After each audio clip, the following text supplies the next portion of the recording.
I appreciate you doing this. Absolutely. Thank you for having me. I've enjoyed doing this and happy to answer any questions you would have about me and my music. So I'm really excited.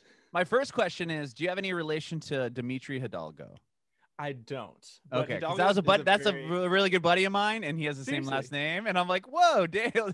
Honestly, like Mexicans, they reproduce like rabbits, so probably. I don't think he's Mexican. I think he's from somewhere in South America, though. But anyway, nice. Yeah, my family's from like South Texas, northern Mexico, so it's definitely a very popular name, and it's like the Hispanic equivalent of like Smith. It's pretty cool. But that's funny because I hadn't heard. I'm in San Diego, and he was the first Hidalgo I had ever met. So I was like, oh. And then I saw your name when it popped up. I'm like, whoa, I'm just gonna throw this out here. yeah. I guess I'm signing in on a different email account or my Zoom account. But quick question: can you hear me through this mic? Okay. Yeah, you sound great. Perfect. Yeah. Okay. I just want to make sure it's going through this and not my computer. But yeah. Awesome, hello, man. Hello. Thanks again for doing this. Really appreciate it. You mentioned South Texas, North Mexico. Are you from Texas area? So yeah, I was born in Texas. I was born outside of Houston to my mom and my dad, and then we all moved when I was like a year old to Atlanta, like just south of Atlanta, and it's so big there. We just call everything Atlanta. I grew up in Fayette County, and then I moved to the north side when I went to college. But I'm 6'4", so I definitely fall into that stereotype of everything is big when it comes from Texas. So wow, he's 6'4". Yeah, very tall. Did you play basketball? No, I'm terrible at sports. I had like two older brothers that were like the jocks of high school, and we all went to the same school together. And they were like the cool kids and got all the girls and like super attractive. And I was like this like scrawny like marching band player. I was in chorus. Like I was like this is nerd, and it was so funny. But no one ever messed with me because they knew if they messed with me, they would have to deal with my brothers. So I didn't say get bullied as much. I just didn't have any friends because people were just scared to be mean to me, so they just didn't want to be friends at all. Oh, that's stupid. Well, it's funny how that is with the chorus and then the band, like quote unquote band nerds that become like Grammy award winning artists. Right. I know. It's so funny. Millions of records. It's like, oh, I guess we just chose not to peak in high school. That's funny. I was just about to say that. I was going to say, well, all those people that peaked in high school are either working at, a kiosk in the mall or something. Yeah. I mean, some are doing cool things, but like, I mean, you just gotta do the good old Southern blessing and say bless their heart and pray for them a little bit and move on. I love that. That's so cool. Well, okay, so you said you were in chorus and band. Like, what was the first instrument you learned to play? The first instrument I learned to play was definitely like hardcore violin, and then I went into a little bit of piano. And then I really like stuck with voice. I kind of like fell off the wagon a bit when I was learning instruments as younger, and like voice was the only thing I really like enjoyed and loved doing. And so, yeah, that's just kind of what came with me. I can kind of make some things work with instruments, but I'm just not a professional in that at all. I can professionally sing whatever you want me to, but sure. I can play guitar. I can play chords on the piano. I can play chords on the guitar, but please don't ask me to play it in front of anybody else because it'll be a nightmare. That's funny. Well, violin, you said you played violin. Mm-hmm. Yeah, I played violin, clarinet, bass clarinet, bunch of stuff. But with violin, was that something you picked up like in elementary school as like the first band instrument that you have to kind of go towards? I guess so. Yeah. I mean, I think I was in a little bit of piano because I've been doing music since I was very, very little. I mean, my earliest memories of my parents like getting me like a little drum set. And I think that they never got me a drum set after that because that was like the worst Christmas decision on their part because it was quite loud in the house because I had no rhythm at all at that age. Still have no rhythm sometimes, but I started violin. I guess I was like, my dad was a clarinet minor when he was in college, and so he still had his clarinet, and like he would show me all this stuff, all the symphonies, and he had like just a massive record collection of like so many different music, ranging from like Queen to like Bach and Beethoven, and also the planets that were I forget his name, but like he would play those records, and I was just so fascinated by the violin. So I was like, I'm gonna do this. I'm gonna play violin. So I took violin lessons and did that for about 5-6 years, from like the age of maybe 8 to right when I went into middle school. And so yeah, it was definitely, I still have it actually. I'm actually pissed off about it because my violin got broken. It was shipped out to me. It was like this my violin that I've had since I was really little. And freaking UPS, they totally like shit the bed. Sorry if I can cuss or you not, can cuss. You can okay, cuss. great. But yeah, they sent it to me and like the bridge was cracked and I was like, like I just got it refurbished, but it's fine. The clarinet made it too, but yeah, that's awful. That's I know. awful. And they wouldn't pay to fix it, but it's fine. It's the holidays. Were you able to get it fixed though, or is it I still broken? I have. It's still sitting in its case. I think it's downstairs, but yeah, it's yeah. Bless it. That thing has been through a lot. If it could tell stories, I would probably get in trouble. So end it there. I like that. Oh well. When did you? What'd you play in the band? Like you said, you're in the marching band. Yeah, I was in marching band. I did that. I started marching band after I quit the swim team. I was on the swim team. That's cool. Yeah, swim team was fun. I didn't like getting up at 4:30 in the morning. Neither did I. To do the early morning practice. What's the point of that? I know. I think the first time I had a swimming practice because I was like training before I joined for the swim team because I didn't want to just like join in like not knowing what I was doing. And I still didn't know what I was doing. I was a terrible listener. I was a terrible student.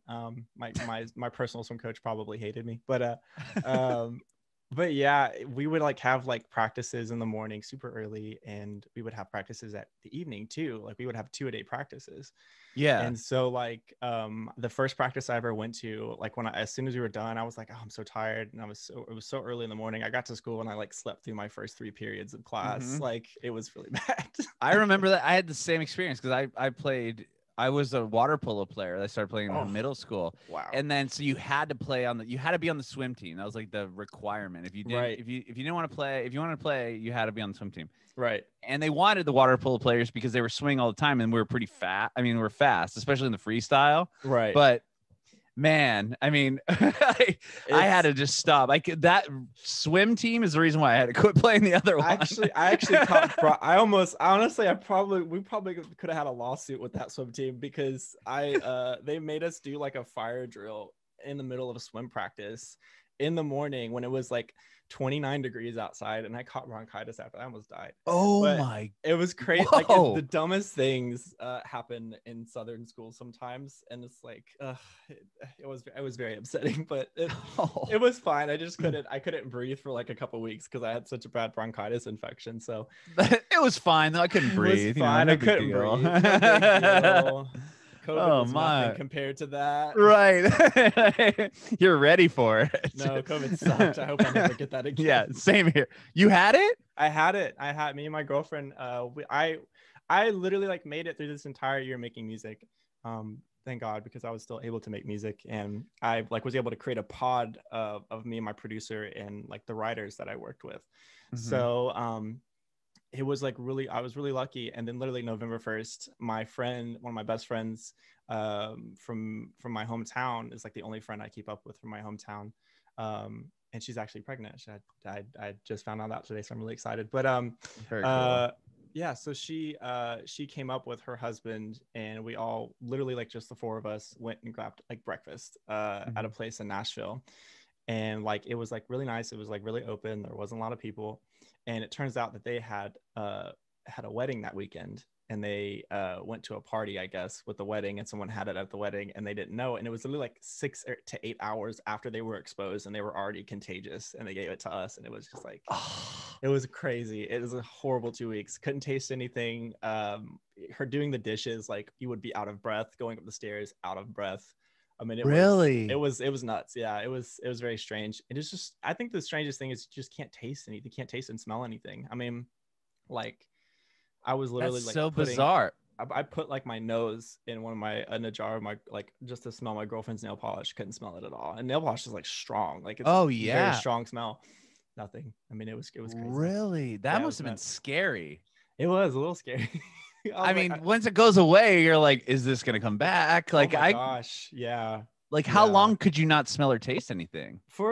It started like right about maybe a day after we found out that we had been exposed, and I was already like, I thought I had like a sinus infection at first, and then my friend called me and she said, hey, we like have it, like you guys probably, if you're sick, you probably have it. I was like, yeah, I'm sick. And so then it started maybe like a day or two after that. It was like, I think it was like a Friday that I lost it, and we got exposed to it on a Sunday. So that quickly it was within pretty a week. quickly. Yeah, it was pretty was sobering that this is like a real thing, and like it, is doing what it's doing. And yeah, and it was a little scary not having tasted the smell. We lost it for about 2 weeks, and it's gradually started coming back. You kind of start tasting things one at a time. Like you start tasting more sweet than like a little bit of sour, and then you could kind of taste vinegar, but like it wasn't really the taste of it. It was like the feeling of vinegar, because it's like, I don't know if like it has that kind of like sharp, like it kind of burns a little bit, so you can kind of feel it. But yeah, I mean, we were just we were eating spicy food. I think my girlfriend ate like capers and cereal one time and didn't even taste it. It was nuts. I was gonna ask you, dude, at that point, do you just go like super healthy? You're like, I can eat all these things I usually wouldn't enjoy, but I can't taste them. So we were definitely eating our feelings. And we were trying to eat our feelings, but not having any luck with getting like taste relieved. Oh my gosh, man. Well, I'm glad that you guys are all healthy again. Like, me too. And you didn't have to hit, like, it didn't get too bad. Oh my gosh, man. It's definitely a real thing. I mean, we've had a couple of our friends, God bless them, their parents have passed away from it. So it's big in Nashville, like in Tennessee is like the worst right now. And so I think every single person, really? It's like the worst. It's the worst state. It's not really in the news because of everything going on, but it's the worst state with the highest infection rate. Like if you pull up a map, Tennessee is like the reddest out of all the states. Over LA, and because I'm in San Diego. Maybe it could have changed. I think when I checked it like 2 weeks ago, we were like the worst. Oh my gosh. Are you in? You're in Nashville? Yeah. So I'm like in Cool Springs now. I'm like just south of Nashville. What part of Nashville do you live in? I'm sorry. Cool Springs. Cool Springs is that? It's like north of It's like in between Franklin and Brentwood. Okay. Yeah. Cool. So yeah, we're actually moving to Spring Hill. I don't know if you know anything about Spring Hill. I know where that is. Yeah. Is it cool? Awesome. Nashville is literally like one of my favorite places to live because it is so accessible. You can get around in 20 minutes. Coming from Atlanta, you have to spend like at least 45 minutes to get across town to an hour. Well, that's the same with San Diego. It's insane. It's insane. Everything is a lot more affordable here as far as like housing and stuff like that. The people are really nice. I mean, it's a really great place to have a family. You ever been down to Spring Hill? I think Spring Hill is... It's a little south, and it's like on the border of Franklin, on the other side. So I think I'd be south. You'd have to drive through Franklin. Yeah, you'd drive through Franklin. It would be the next one. Because by Thompson Station. One of my a co-writer of mine, Steve Fee, he lives over, I think, near there. I have to pull the map. I'm so directionally challenged. Hold on. Oh, it's all good. Let me see here. So Spring Hill is, I know it's south, but I think it's like southwest of here. Oh, okay. That's cool. Here's another question. Would you drive from your house to Spring Hill to do an interview? Oh my God, yes. I would love to. Okay. It's not far at all. Awesome. That's the best answer I could have heard. I literally come on, it's 2021. It's time to get out of the house. It's time to go do things. You say yes to everything. That's awesome. Okay, so you're in Nashville now. That's amazing. Yeah. Again, very cool. Okay, so how did you got into music through, you were playing violin, clarinet, and marching band? What'd you play in marching band? I played clarinet and bass clarinet. I was going to do drum corps, but then a drum line. And then I was like, no, I want to do chorus. So that's when I shifted everything from instruments into chorus when I was about 15, 16, and started singing a lot more. And that's where I kind of developed, I guess, writing and kind of just finding my voice. And yeah, it was definitely interesting. I miss marching band because I loved being a nerd with all the other nerds, because you can have friends, and I did, but for some reason I still didn't have that many friends in marching band, which is really funny. But yeah, I was just this. I'm not gonna sugarcoat it. I was this skinny little weird kid. I'm not skinny little, but I'm definitely not little anymore. But Yeah, it Any was tall. skinny. I was like lanky. I was like a twig. I was like a walking twig. It was just, yeah, I enjoyed marching band. I loved it. It was definitely a lot. Definitely had like a lot of work ethic. I don't think people realize how much work it takes for marching band to do what it does, because you have to like memorize where you're going in on an entire football field. You don't really have markers. You have like the yard lines, but that's it. So you have to like picture yourself in a grid. Yeah, it was just so interesting how we learned all the performances and stuff. Like we would have like these like colored chips that we would use, and we would like block out. We would like do like almost like graphs. Like you have to walk 10 paces up to the 10 paces from like the front of the yard line, like right where you get onto the field, and then you have like the parallel yard lines, and then you would have to like walk up either the 50 or the 40 or the 30, and then turn right and walk 15 paces that way, place your chip down, and then you would just like do that, and we would just run that move like tons and tons of times.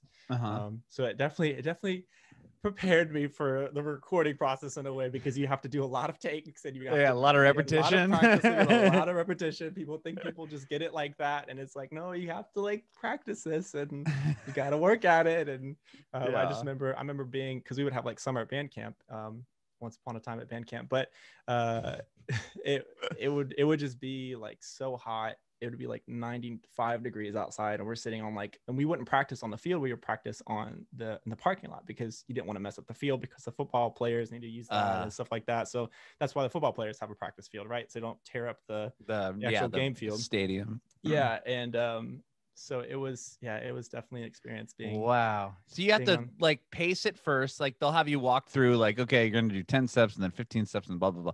And then once you kind of get the rhythm of where you're walking, is that when you add the instrument in? Yeah. Well, see, we would do like, it was like maybe like, I think it was 2 or 3 weeks of band camp. So first week was learning all the music. And then second week was learning the show. And then the third week up until the first performance, which is like, you have like a more time. That's when like the term starts. The school term. Yeah. The school year would start. Excuse me. And so then we would like practice, we would learn the show, but we wouldn't have it 100% down. We would have like little bits and pieces, and we would polish it all the way up until the first performance, which would be the first football game of the season, which was always like a few weeks into the school year. So it was definitely interesting. I mean, it was a lot of bitter work. I don't think marching band folks, maybe they are now, but I don't think marching band folks get enough credit, like real marching band, like physical exertion. God bless the tubas having to carry around I was thinking that too. At least you didn't have a huge instrument to carry. I know. When I switched from clarinet to bass clarinet, I was like, yeah, I'm done with this. I don't want to go any further. I don't think I'd want to be a flute player either, because you gotta like hold your arm up like, for just forever. you gotta play like this, and then you also have to like be able to look, but you can't like look around. Like you really learn how to use. That's why I'm a great peripheral driver. vision. Yeah, that's my great driver. It's so funny, because you know what's next to you. You have to. And like I always catch myself sometimes when I'm walking with my girlfriend or with my friends that I start walking in the same step that they are taking. The marching band steps. They're like, why are you copying my footing? I don't need to walk the same. It's like, it's just like, I mean, that's what it is. I mean, you spend enough time doing it. It's just kind of like something that sticks with you. And it's so funny, because I can switch. I'll mess around with my girlfriend sometimes, and we'll like be walking on the sidewalk, and like, she'll like try to like throw off the step rhythm, like to mess, but I'll switch really quickly, because like that's how you learn to do, because literally if one person's out of step, like the entire crowd will see it. Sure. So I mean, they definitely taught you how to like switch feet real quick if you step out on the wrong foot. But yeah. That's cool. that was marching band. That was my band geek years. When did you start writing songs? I started writing songs when I was about 15, 16, around that time. Oh, wow. Yeah. I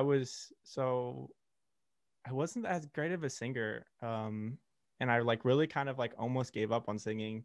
But my mom had got me involved more with the church choir. And there's this singer named Reggie Johnson who was at my church. He was like this old Black soul singer, and he kind of like took me under his wing and like really, like he's literally like a father to me now. And he taught me how to sing, and he was in a band when he was younger, and like he did like kind of like the label thing when he was younger, but he like does IT stuff now, but he's like really has a really wealth of knowledge. And it's so funny because his daughters are like sisters to me. Like we call each other brother and sister. I was just home with them for the holidays, and Tori, his youngest daughter, I'm gonna like brag on her for a bit. I'm actually wearing their band's hat right now. That's cool. They just got signed to Fueled by Ramen, which is amazing. Oh wow, that is huge. Yeah, like 21 Pilots. I know it is. Paramore, like so many huge bands. I have to brag on this because like I've known Tori. Her name is, she goes by Edith in the band. The band is Meet Me at the Altar, and they're like just like really cool like metalcore band. I love them so much, and they're like these three Black girls, and they're so like pivotal for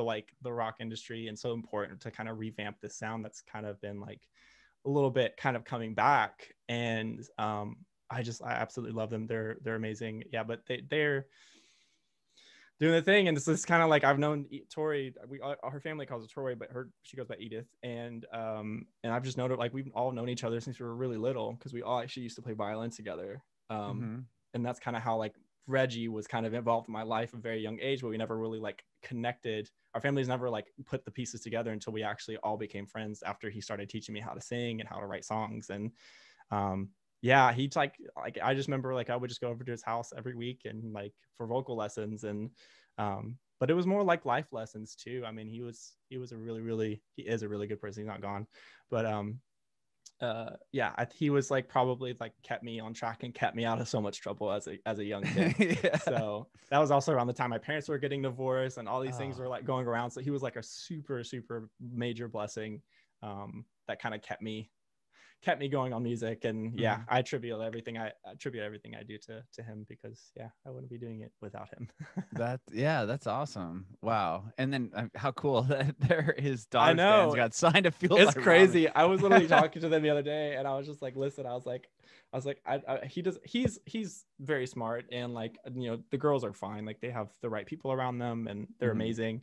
They have good heads on their shoulders. And I was like trying to explain to him, I was like, I don't think you realize like how big of a deal that is getting signed by Fueled by Ramen, because they don't just sign people. Like they sign people and they put like everything behind that. Yeah, they put, I mean, like they introduce you to the entire label, you know, everybody. There's like 100+ people that work at that place, and like you are like it, you know, for when they're working on you, they are working on you, and they're gonna work you. And so it's like, yeah, it's so awesome to see that happening for them. And I'm just like, wow, I'm gonna get to know a rock star. Yeah, their roster is so insane. I mean, I'm it's just looking at nuts. I forgot that they had Panic. I mean, they have a Day to Remember, All Time Low. I mean, Paramore, 21 Pilots, Fun was on that label. Grandson. I mean, Lights. I think Nate Roos. Nate Roos is on them. Yeah, crazy.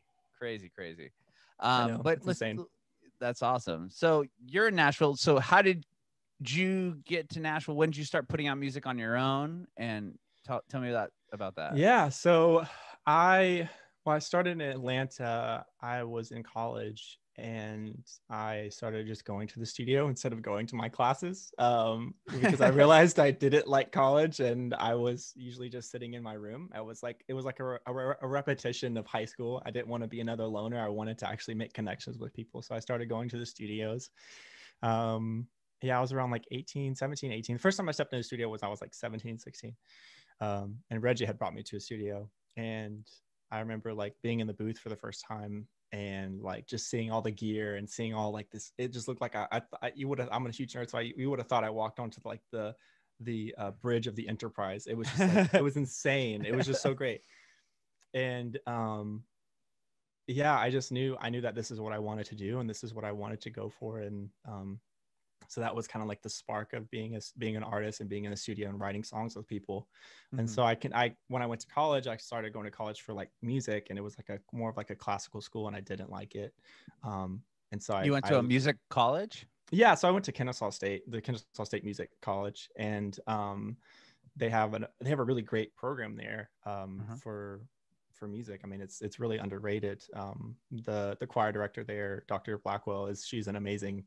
I mean, she can take anybody who can just barely sing and turn them into a you know, an award-winning men's choir. It's just insane. Wow. And but yeah, I was doing that. I did that for about 2 years, and I realized that I didn't want to go that route with music. I knew I still wanted to do music, and I appreciated the time I was there and all the things that I learned, because like you were, you know, having one-on-one lessons with like opera singers, and basically just like, you know, they have such real world experience, and you can hear how amazing they are and what the shows they're a part of. But yeah, so I did that, and I started going to studios, and I started writing a lot with people in Atlanta.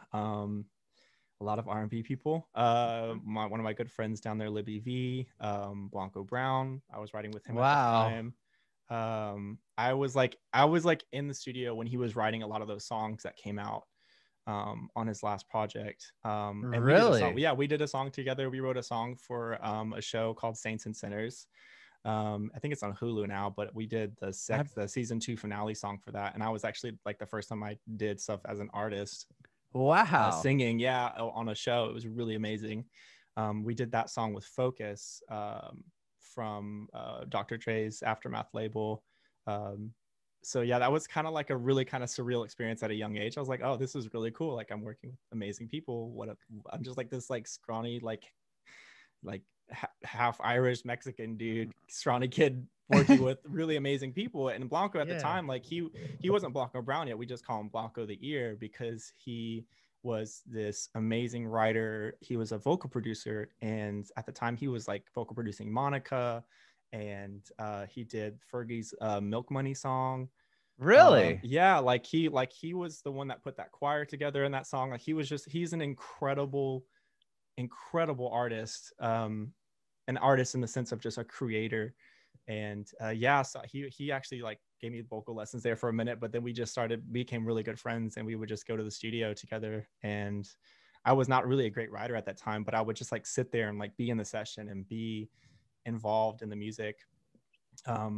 I could write, but I was also like in this like tiny little shell. I didn't know how to I didn't have my own process yet. I like anybody can be a writer, but you have to have a process once you grow into it. And so I really attribute a lot of my process to just being in the studio with him till 6 a.m. While he was working on songs. And like we would literally just pass out. We would just pass out in the studio sometimes, and like, oh, we got to go. Like, it's time to go now, because we had that studio forever. And I have like videos on my Snapchat of us in the studio just doing stupid shit and like just cutting up, and like, yeah, it was definitely an experience. But yeah, so then Wait, hold on real quick. Yeah, go so ahead. Blanco Brown, so you were working with him like before. I mean, obviously we only know him as I only know him as the one huge hit he had on TikTok. I know, yeah, the Get Up, that was insane. Do you remember that? Were you around when that time? Like, that seems like it was such a like goofy song. It was the same. It was the same time, and he did that song actually with my friend Sam, a guitar player, and she's incredible. She's down in Atlanta. She's the one playing the guitar part on that. Okay. And he produced it pretty much himself. I mean, he did. Usually, he was like around that time. He was working with my friend Libby V, who's another producer in Atlanta who has done amazing work. He has stuff with like Chris and like Usher and some other people. Wow. And then Blanco has stuff with Chris too. But yeah, it was just such a weird, it feels like it was like more of like that whole process of being around. And me and Libby still talk. I haven't talked to Blanco in like maybe a year or two. I mean, last time I talked to him, we had a FaceTime call just going over stuff. And I consider him a friend, but he's like off doing his thing. He's super busy. And that just happens in the industry. I mean, people like get super busy, and it's like they just have to like kind of be in the circle that they're in. And but yeah, I still talk to my friend Libby. I mean, me and him are like, he's like brought me into this and kind of introduced me to Blanco and introduced me to like all these people. Funny story, the first time I met Blanco actually was I just remembered this. So do you remember Our City? The name, it sounds familiar, but if not. I got locked away. Oh, sure. So I went to one of their one of their, they had like a release party right when that album dropped because they just got signed to Kemosabe. And I went with my friend Kate Barnett, and like we just went and hung out. It was like a kind of like this private release thing that they were doing at a studio in Atlanta. And I just remember like being in the studio and I was like, wow, this is amazing, this is great. And so I went up to talk to, I think it was Theon. I can never say his name right, but Theon, I can't say his name right. One of the brothers, because it's at our city is like two brothers that are from the islands down south. I think it's the Virgin Islands, the American Virgin Islands. And yeah, and so then I got connected with their dad. Like, I don't know how this happened, but I just like get connected with like the most like random set of circumstances, random set of people. And so I got connected with their dad. I hope there's enough time in this whole podcast to talk about the story, but I got time. Perfect. Yeah, I could literally talk for hours. So but let's do it. Yeah, I'm so ready. So then I got connected with their dad. And so then their dad had me working with some of their artists because he was trying to build like kind of like a group of artists himself. And obviously like having his sons like be who they are, like he had a lot of connections to kind of go around. And so I worked with an artist from the islands that they were working with, and that's how I met Blanco, because he was vocal producing. And so that was the first time we met, and then we didn't really like talk for a little bit, and then we met again in another session with Libby and I think Johnny Blaze. She was a local artist in Atlanta.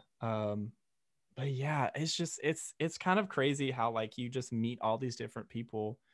So yeah, and then that's when I started running around with Deborah Antony for a little bit, and that kind of moved into that whole realm of things. And I haven't talked to her in years because I once I left Atlanta, I kind of just like wanted a fresh start. And when I came to Nashville, but yeah, that was some really good memories, and such like a pivotal part of my artistry and like me kind of growing into like my process and learning the business. And oh my gosh, one of my good friends, Brandon Barnes, shout out to him. He's a like artist developer. He's also Deb's adopted son, or godson, I guess. And he's on a show in Atlanta called Growing Up Hip Hop. And yeah, I just like I grew up so much in that city, not just like, you know, as a kid, but like just music wise and perspective. And yeah, I really I miss Atlanta. I love everyone that I worked with down there, but I had to spread my wings and I had to come to Nashville. I was ready to do more pop stuff. And is that what took you to Nashville? Just wanting to pursue? And why'd you choose there? I would think if you were going to go in pop, wouldn't you go Los Angeles or? So yeah, I was kind of like thinking, going back and forth, if I was going to go out to LA or Nashville. I was like, you know, let me just try it out. And I made a few trips out to LA to kind of see the vibe. And I love LA. I love the city. I love the people, but I also like my space, and I like, you know, I like being able to eat and being able to eat. Yes. I didn't want to be a starving artist. But yeah, I just decided, I've had a couple of sessions up in Nashville with an artist named Chris Job. At the time he was signed at Starstruck. And I literally like drove up on his birthday. Speaking of birthdays, it's my birthday today. I just is it? Happy birthday. Thank you. Wow. Yeah. I just forgot about that. It's fine. It's totally fine. I literally forgot about it too. That's awesome. Well, happy birthday, man. Thank you. And so I drove up on Chris's birthday, and we just got very, very intoxicated, and had a session the next day. And yeah, I really loved working with him. I really loved the vibe of the people in Nashville. And then I eventually met my producer, Andrew Gomez, who has kind of been like my go-to producer for everything that I do, and as far as like my vocal production and just finishing songs. Because I mean, I'll sometimes write songs with other producers, and then I'm just like, hey, like I have my people, and I have like a team of people that I work with that I always go to for things. And I just love the vibe in Nashville. Everyone's here to make music, and obviously like music is a business at the end of the day, but here it's more of a creed to people, and they treat it with a lot of respect, and they treat everyone treats everybody here with a lot of respect. And yeah, I really treasure this city. Sorry, go ahead. No, ahead. No, I was going to ask you, was it pretty hard to network with people? Like, was it hard to meet these people, to get in the writing rooms? No, it really wasn't. It really wasn't. And I think that's like the whole stigma of like, you have to know people, you have to like jump through all these hoops. And I feel like that stigma can kind of be out in LA a bit, but Nashville, literally, like everyone here just like is friends. Everybody knows everybody here. It's such a small knit community. Did you just go out? Like, how did you go? Were you going to like random honky tonks and running into people? I didn't want to be a country artist. So I actually like drove back and forth for about 3 months. I would drive up for sessions and then drive back home to Atlanta, which is about like a 4-hour drive. It's not bad. And so I would like literally drive up, have a session, spend like 2 days up here, and then drive back home and have sessions down there. And at the time I was working at like Sprouts or something, so it was definitely a little bit of a tired thing, but I really wanted to like sink my teeth and really kind of build friendships and build relationships here before I moved here, because I didn't want to move here cold turkey and not know anybody. Because that's a pretty hard position to put in. But if you come here and you're able to travel, and I had a Prius at the time, and so I still have a Prius. I still have that damn thing.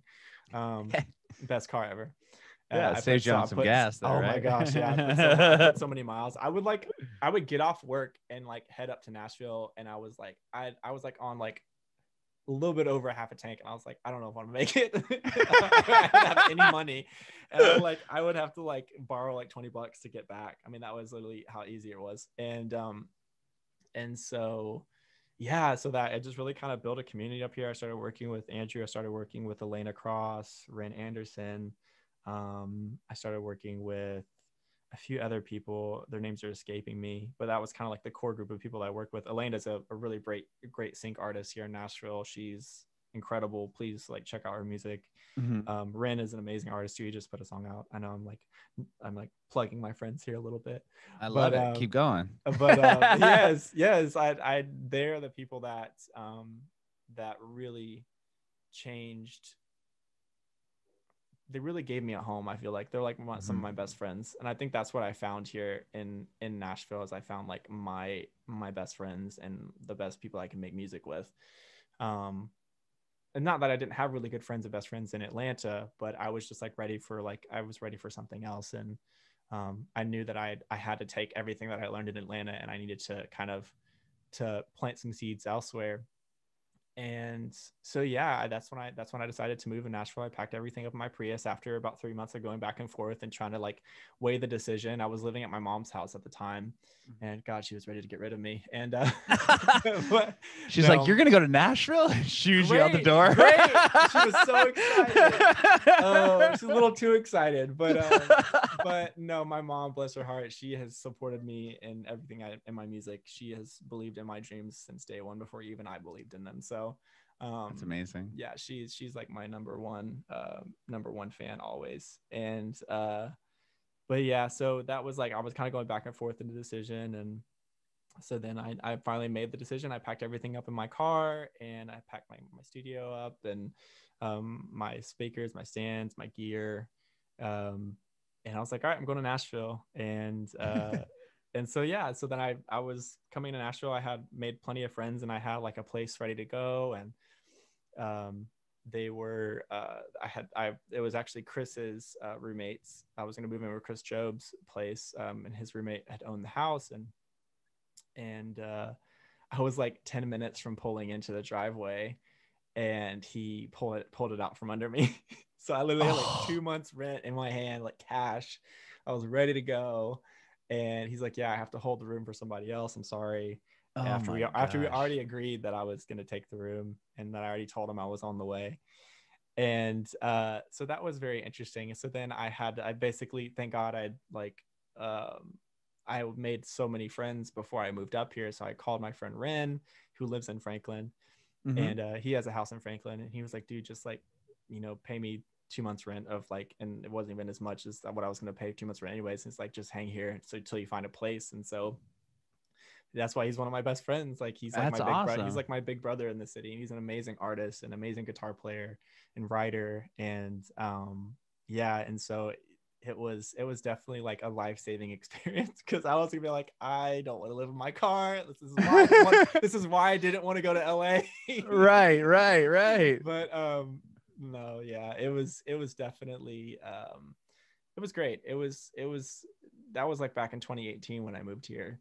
Okay. And so you lived down in Franklin for what, a couple months until yeah, you found your spot? couple months, and then I found a place in Green Hills.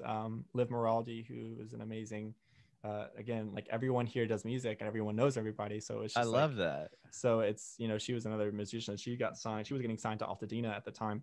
Wow. That I moved in there. This is before Busby passed away, rest his soul. And yeah, so I moved into her place, and I lived there for about a year, a little bit over a year, kind of doing music and working on a project. I also got signed to a label at that time, and then I left my label in 2019. So that was very interesting. I got signed to Hero Records and through Sony Music, and that was around the time Sony Red was still pretty big and still had artists that they were pushing, and then they got by the time I left, they basically kind of got absorbed into Orchard, and the Orchard, right? Yeah, they were no longer like Sony Red anymore, like a subsidiary. Yeah. And I was like, okay, you know, it's time. I was kind of like one of the artists that wasn't really signed to Red. I was signed to a label that was with Red, and I was like, well, this is kind of like, I don't need to be in this anymore. And so I was able to get out. I didn't take any advances, so I didn't owe any money. I was pretty much paying for my music wow. And so that's what kind of gave me freedom. So that's how that would work. So if Sony Red's like, here's 10 grand to put a record out, then if the label folds or whatever happens, they're like, okay, you owe me money. So owe us. Yeah. So that would be so which is good, because I was like a nobody artist. So like they wouldn't, even if I asked for an advance, which I didn't want to anyways, they wouldn't have given it to me, because they probably like, you're like nobody. And but how do you become somebody if they don't help you out? Correct. Why would they sign you if they're like, here, you can put our name on stuff, but you have to do everything yourself still? Like, yeah, like I'm pretty sure like I'm pretty sure I have like a distribution through Orchard, but I don't even use them for distribution because it just takes so, you know, it's no shots over the bow, but it's just when you're a smaller artist, you know, you have to really kind of make decisions, and you need things to work for you, because you're doing it by yourself, and you have a team of people that you work with, but also like you're also your manager. You're also like having to plan out your releases and figure out your publicity and your marketing stuff. And so and you can hire people for that as well. So like as an artist, you kind of have to be able to get things done. And sometimes when you're a smaller artist on a bigger distributor or a bigger label, they don't do that. They're not going to move for you like that. So you kind of have to, it's better to kind of walk away, build your leverage, build your music, and build your audience. And that way you can, when you do sign, you can like say, hey, knock, knock, I need this done. But sometimes labels, there, if you're not really a big artist, they're not going to do that. And that's fine. I mean, that's just business. Right. And so yeah, that was definitely an interesting experience. And well, artists aren't really, I mean, labels, are they really in the business of developing artists anymore, or no? No. Usually they kind of like, I think they'll like sign you and be like, all right, have fun. Like they'll peek at your stream and be like, okay, well, you had one song that had X million plays, so we're gonna try to throw some to see if you can do that again, type deal. Yeah, kind of. I mean, the label they were kind of like focusing on other things. This was also like again around the time when everything was going on with Red, and that was like their partner label with Hero. And yeah, it was definitely like a little bit of chaos, and nobody knew what was really going on. And so that was when it was just like, because I think Logan was on my label. Logan Henderson was with me, which I love Logan. He's an amazing person. A couple of other people. But see, like the people that with Hero were also at Red, like working Red music, like the main label music stuff. It was just very interesting. It was a very interesting deal that was worked out. And yeah, I just wasn't ready. I think that was like the biggest thing for me. I was like, I wasn't ready for that yet. And it would have been a lot harder for me to put out music this year, or just do music in general, if I didn't like have to just kind of go my own way. And like, thank God the head of Hero is amazing, and he's still a friend of mine. I mean, we can still be friends and like ways business wise. Uh-huh. And yeah, he's like, listen, if like you're not happy here, you can leave, like it's okay. And so like we were able to like get all the paperwork done, and I signed my paperwork, leaving the label back I think this year actually. Wow. I left the label and I had like the freedom to do what I wanted to do, but obviously like you have to go through like the lawyers and the legality of it like everyone's cool, but also it's, it has to be put on paper. And and so my attorney like wrote up a really great what is it called? It's an agreement. Like basically like cancels a contract. Sure. And so so I've been a free agent, so it's been great. And that's kind of wraps around into where 2020 is now, where I've been able to do music and put out music. And it's been pretty crazy.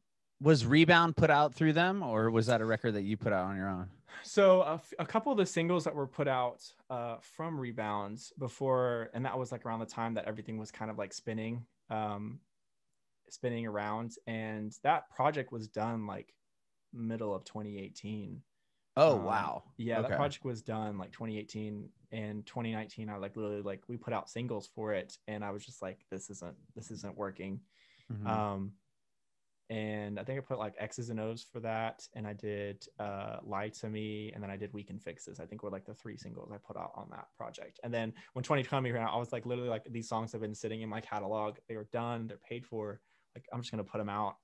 And so I like basically set that up just to kind of reset where I wanted to go creatively. And that's when I started putting out the new stuff. And Rebound, I love Rebound because that's such like a snapshot project as me as an artist, like developing into who I am today. And I adore that project. I love it. And I honestly, like, I'm so sad I haven't been able to play any of the songs live because of 2020. Because I was going to ask you about that. So you put when did you put the record out? Like what month do you remember? I put the record out in February. So right before everything started, and I had like a couple of shows ready to go, and getting them in place. And then I had actually like 3 big rights that I can't talk about. Literally the weekend the pandemic shut everything down. Like co-writes or like big co-writes. I had big co-writes with a couple big artists, and it was I was so sad. Did they pull them, or like what they happened? had to, because I mean they were gonna fly into Nashville, and they were gonna work with my producer. And I thought you wrote I thought the record was like the songs were done, and then they were like, no, we're not gonna put them out because these are rights. These are big rights that co-writes that were set up. And are they gonna get rescheduled? I hope so. Okay. That's good. That's good. I hope so. So next time you come on the show, we can talk about who those people were. That would be amazing. I hope so. We'll see what happens. 2021 seems to be shaping up a little bit, but that's good. That's good. So you put the record out, you weren't able to play any of the songs. How did that affect you? I mean, aside from that, do you have to reset and try to figure out like a live stream show, or did you say, I'm just gonna throw those out online and start writing more? Like what'd you do with that? Yeah, that was pretty much what happened. And I think I will play those songs live. I will do a show with those songs because I think those songs are very special, and I adore those songs. But when 2020 hit, that was such a games, not even a game changer. It just stopped everything. Like nobody was doing anything. Nobody was writing. Nobody was playing shows. You could do a live show, but at the same time, like nobody really even would tune in. So it was just kind of, for me, that was like a time period where I just had to take a breath to figure out what I wanted and what I wanted to do. And it was very interesting. I mean, when you put out a project, you kind of like put a lot of like effort into this, and when you put it out, literally a month later, like the whole industry shuts down. You can't even get in contact with people. The radio stations aren't playing music because nobody's in their cars driving around, and you know, it was definitely like, I think it was definitely character building for my artistry, because it taught me how to adapt, taught me how to adapt very quickly. Sure. And I adapted by just going back into the studio and writing, and, you know, making oh, I see someone's making a little that's my son. Sorry. He's fine, he's adorable. Sebastian, go away. He's fine. Oh. But that's why I got the baby gate. I know, I saw him like running back and forth, and sorry, unfortunately he's 4, so he knows how to open this my thing. goodness. Yeah, he's learning quickly. But yeah, so like that was like kind of my answer to the pandemic. A lot of artists, like, you know, kind of took it differently. Sure. But I was in a position where I already had the next budget for the next batch of songs ready to go. So is that when you started putting out like Perfect and Bad Side I'm looking at, Good? Yeah. Like, were those songs that came after the pandemic? So they were written in the pandemic. So like, oh wow, they were written literally after Rebound came out, and after like everything went down with COVID. I was like, okay, like I don't want to just sit and twiddle my thumbs. Like I want to go do something. So I was like, I'm gonna go. The best thing I could have done this year was just be in the studio with Andrew and with the other writers that I worked with. I mean, Bad Side was just me and Andrew. Good was me and Andrew, and then Wildflowers was with Kendall Brower and Messy, who is an amazing producer. Me and Messy and Kendall wrote that song together, and he's amazing. He co-produced the Bed record with Ariana and Nikki. Wow. And so like he's from Berkeley, and I've never seen someone put a track together as fast as he can, and just capture a vibe for writers to work with. He's like one of the best producers to write with. And so I wrote Wildflowers with him. And then we did a bunch of other songs together to like pitch out to other artists. And because obviously like he's pretty in demand with other people. And so we're doing that kind of thing. And yeah, I think this year, that's where I literally like, I just threw my head in the studio and really like sat down and slowed down what I wanted to do and how I want to roll things out this time with the new songs and the new music. And I wanted to like take my time with things. And yeah, that's where 2020 left me, I guess. That's definitely forced a lot of people to just sit down for a second and not be moving around and like kind of figure out what's going on. And yeah, it was I mean, it was definitely a painful year for a lot of people. A lot of things happened. I think everybody was feeling like they were living through a historical event every week. Still living it. Still living in it. Oh my God. Yeah. I mean, there was so much social justice that came about, and, you know, conversations that needed to be had that haven't been had before. And like with whole Black Lives Matter and like, you know, police reform, and, you know, kind of recognizing things that's going on in the country and not just, you know, buying into the status quo. Yeah, it was definitely a lot. And it's funny because I mean, when I was putting out music around that time, I was like, almost like, should I even do this? Should I even put out music with everything going on? And I was like, no, this needs to be heard. Like, this music is good, and this is the best thing for people to kind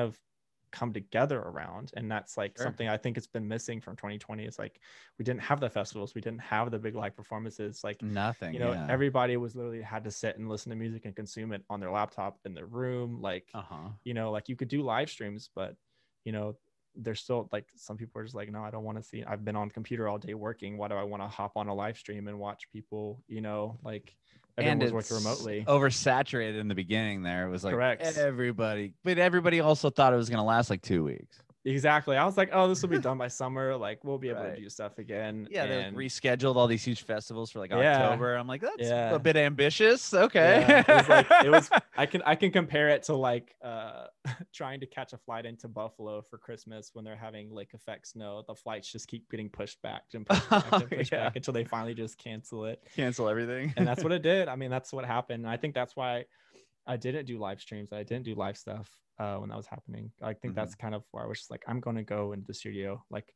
it was so funny. My friend Brandon, he had called me and asked me how I was doing, because like, you know, he's been a part of my artistry since really the beginning of it. And he basically said like, look, this is the time, like you see everything going on, you see all this stuff, like this is the time where the creators are going to create. Are you going to be like someone are you going to be a creator, or are you not going to be a creator? And he's like, this is the time where you have time to go do things and you have time to build things. And which is why you get like 2 records from Taylor Swift, and you get like a whole record from Ariana and like Weekend and all these people. Like they were building, you know, they're still building. I'm like, gosh, there's so many songs that haven't come out yet that are amazing. And it's just like, yeah, I feel like this year for creatives, it was the time to really just kind of dig in and not get flustered. A lot of people I met, I talked to a lot of people that they were just like, I'm taking a break from music for this year. And I didn't want to do that. I didn't want to let everything I've done in that 2019 and 2018 and all the things I had to go through, you know, being on a label, to like be for nothing. I knew I had to keep making music. I knew I had to get my team back together. And I knew it wasn't just for me. Like, oh, you gotta tell somebody to go do things. Yeah, he's messing with the dog now. Sorry. It's okay. It's okay. So yeah, like I'm like a big proponent of like my art. DNNY Danny is not just me. It's my producer. It's my videographer. It's my photographer. It's my my writers that I work with. It's everyone that's involved. And I didn't want to take that away from them just as much as I didn't want to take it away from myself. So that's why I really wanted to keep making music and be in the studio and keep planning things out. You know, I was like planning photo shoots and planning like video shoots and you know, doing stuff with Allie, my videographer, and Kenzie, who's my photographer. And that's when I met Brian towards the end of it, who's now my publicist, and my producer Andrew, Messi, Kendall, AV, you know, all these people that I worked on these songs with. Like I had to make sure that these songs were done right and they were put together right, and they were you know, packaged together in a way that, you know, even in 2020 they can still make noise and still kind of push through, even though it was so saturated at the time. But it was definitely like a really good learning experience, and I think it was a good test on me and my team to keep going. I think that was like such an important thing. But yeah, we're getting deep and heavy now. Well, you put out Skyfall, was the most recent song you put out. Yeah. Skyfall, yeah. That came out in November. And do you have like, are all these songs that you've been putting out, in, you know, in the last year, are they going to become a project like Rebound, or do you have something else in the works for a new full release? Yeah, that's something that I've really like thought about and talked with my team. And what's probably most likely going to happen is that these songs will kind of be a batch of the songs of their own. And then I've already started working on another project this year. So that's kind of like what I have in the works, that I have singles that are going to be coming out in like 2 months once I get everything put together for them by the end of this month, which I got to do. Awesome. But it's like, you know, those songs were they really just got me through everything. Like Skyfall is like, you know, I found like the love of my life in the middle of a pandemic and in the middle of all of the things that were going on this year. And we moved in together like right when the pandemic started, because there was no more toilet paper in Nashville, but they had at least, you know, toilet wipes, the wet wipes down here. So I was like, that's good enough. Like, and so I moved into my girlfriend, her house down in Franklin, or in Cool Springs. And so we've been living together this entire year. And I just felt like, you know, Skyfall, like it talks about, you know, will you lay with me and watch the sky fall? Like, will you lay with me and watch the world end? And that's kind of like how I felt with her. And so, yeah, like that was like a snapshot of like a part of 2020 for me. And then like Good was like a song where we just like started like meeting. We met like December of last year, and or of 2019, not last year, because last year was 2020. And I can't believe that year I went can't by believe it's so fast. 2021. I know. What is happening? I don't know. And so we met, and so that was kind of like Good was kind of like a song that was like the flirtatious, like you got that good, like anything you say I'll do for you. And that's kind of like that initial infatuation with someone. That's and awesome. Then like Wildflowers was like in between Skyfall and Good. And that song actually like it did really well. It was like I did that song with Messi, and that song is like it was just kind of like a fantasy of like, what if we like me and my girlfriend took a trip out to LA. We went to Antelope Valley and saw like the super blooming poppies that happen out there, and like just kind of like get out of everything, like just get out of the city, get out of the pandemic, get out of like all the noise and all the things that are happening, all the news, like just like take a break, go smoke some weed and like chill. Right. And so yeah, so like these 4 songs that I put out in 2020 after Rebound, because Rebound was kind of like, okay, here I am, this is my music, this is what I do, like this is all the people I'm working with, and like I love this project.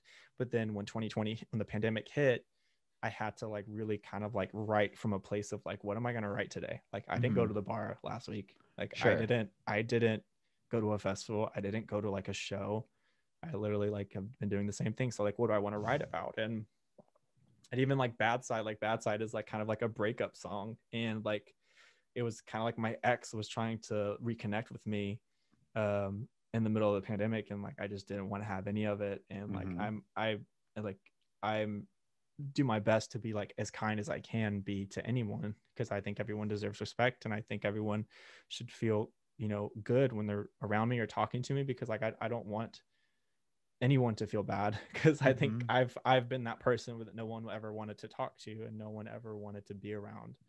So I've been around people who were not nice to me, so I've always like made a point like I will always be respectful and kind. And so even with my exes, which is I think is definitely not a great thing, sometimes you have to be firm.